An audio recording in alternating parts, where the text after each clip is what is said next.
You're going to edit this out. Oh yeah, this girl's gone. Chapter 16. Chapter 16. We're cooking for Krishna. Oh God. I remember those days. The summer days were busy and passed quickly. Eventually I noticed that Vic was eating fewer and fewer meals with us. Instead, he selected mostly Indian restaurants and of course the Hare Krishna temple. Today was an on day and he's eating with us. It was a dinner of salad and spaghetti with red sauce. We planned to take a walk to Heidi's Frogen Yogurt after dinner for a net zero calorie dessert. When the pasta was served, Vic declared he wouldn't eat it because it contained garlic. It takes either some serious motivation or lack of sensitivity to tell an Italian mom their tomato sauce is no good because it contains garlic. He explained some of the reasoning for this new restriction.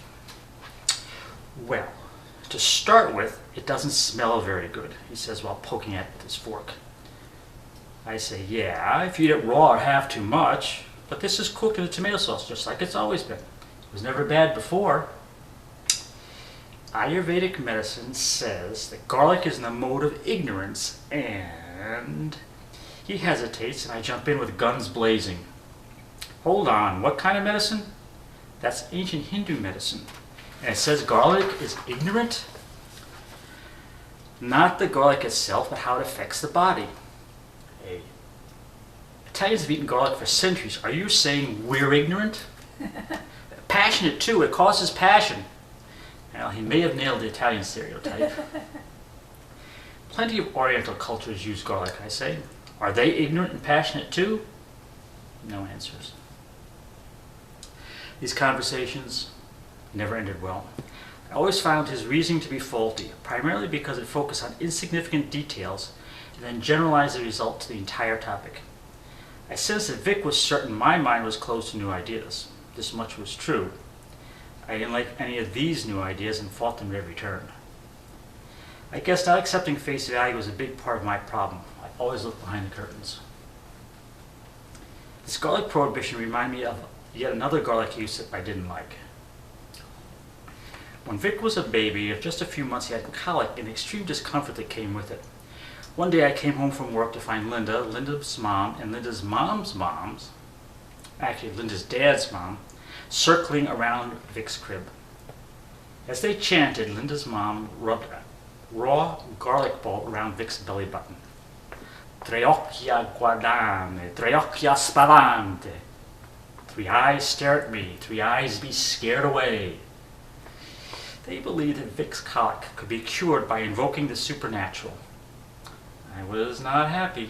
Actually, I was angry and yelled at them to stop. They said they understood and respected my feelings. I suspect what they meant was that next time they'd time the ceremony better. The problem with garlic never went away. Our family always enjoyed dinner time as a gathering that nourished our relationships as much as our bodies. When we dined with family members, there were often long conversations after the main meal while awaiting dessert.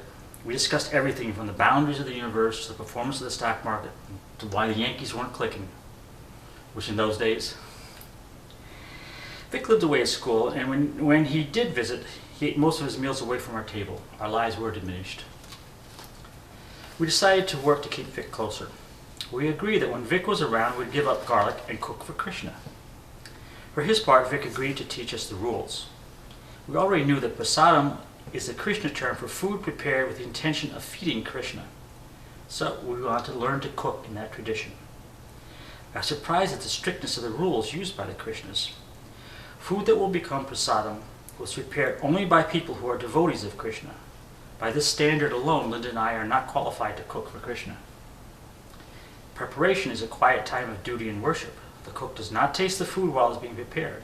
The food, or at least a portion, is placed in front of the picture of Krishna. After a period of time, according to Vic, Krishna is done and the food has become prasadam and can now be consumed. Since Krishna doesn't eat much, the leftovers make a handsome meal for us humans. Vic made an exception of the restrictions and allowed his mom to participate in the food preparation as long as she followed the rules of vegetarianism, abstinence from intoxicating beverages, silence, and no tasting. Now, if you're an ordinary cook, not tasting what you're making can easily lead to food tragedy. Undercooked, underseasoned, and inconsistent. This was Linda's burden, one which she shouldered with some complaints, but eventually with acquiescence and grace. Thank you. Add to these constraints with unfamiliar recipes such as ghee, clarified butter, samosas, chutneys, curries, and chapati. That's unleavened flatbread made in a pan. We even kept separate cookware for the Krishna meals, cookware that never touched meat, and purified plates. Krishna and Vic had their own set of plates and bowls made from polished aluminum. We don't drink wine with the meal. We don't even take water with the meal. We had to drink our water first. Not my first choice in dining arrangements, but worth the results. For a time, our compromises occasionally brought us back to one table. That was good. We had enough opportunities to eat lasagna when Vic wasn't around, which was happening more often than not. But soon the monkey threw another wrench. The Krishna temple periodically had big feast day events in which certain aspects of Krishna's or other deities' lives were celebrated. This seemed normal enough, except that somehow or other those celebrations would often coincide with the Western holidays. Granted that the Hindus celebrate many more holidays than Christians. You just think of how many Hindu gods there are. But I recognize the irony of ISKCON stealing a page from the old Christian playbook, when the Christians appropriated the Roman pagan holidays. The net result, scarce Vic on holidays. That was sad.